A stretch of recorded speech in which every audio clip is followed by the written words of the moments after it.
My name's Rania Mankarias. I'm the Executive Director of Crime Stoppers of Houston.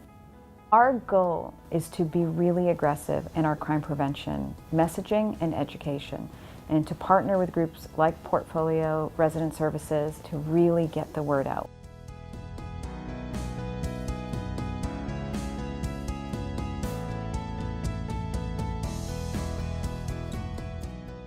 Elder abuse ranges from the things that are very obvious to the things you'd never think of, but it's physical abuse, it's sexual abuse, it is neglect, it is confinement, it is financial abuse.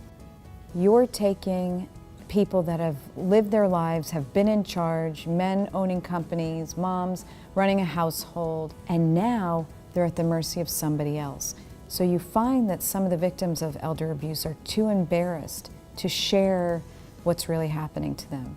They may be incapable physically of saying or sharing what's happening to them, or they may have a mental disability or a physical disability like dementia or Alzheimer's that keeps them from being able to speak up for themselves.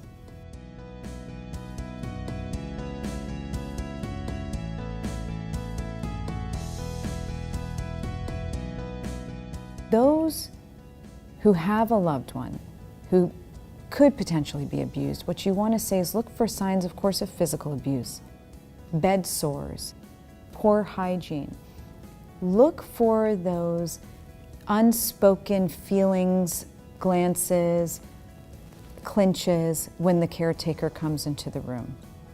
Look for weird spending patterns. An elder who all of a sudden decides to leave everything to a caretaker as opposed to their children or somebody else in their family.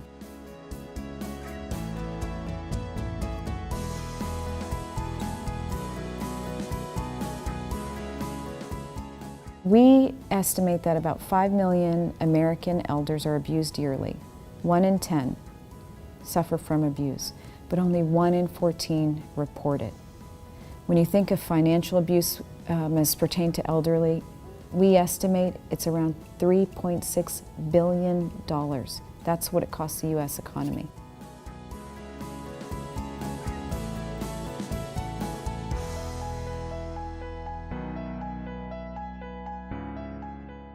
One, it's the embarrassment. 2, it's the physical impairments or the mental impairments. But the other thing is 60% of elders are abused actually by family members or direct caretakers. When you are in a situation where you're living and your life is at the hands of somebody else and you're really very limited in what you can do for yourself, it's very hard for that person to stand up for themselves.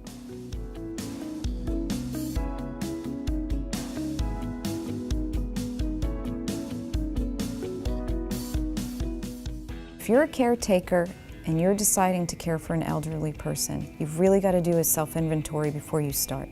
Do you have the patience? Do you have the heart for it? Do you realize what's truly required of you to care for someone? For the family, sit down and thoroughly interview your potential caretaker. You've got to really investigate.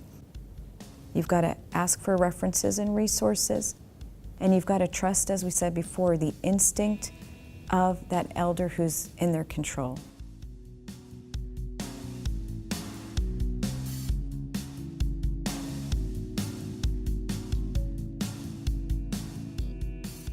You can always call Crime Stoppers anonymously at 713-222-TIPS, but you can also call Adult Protective Services.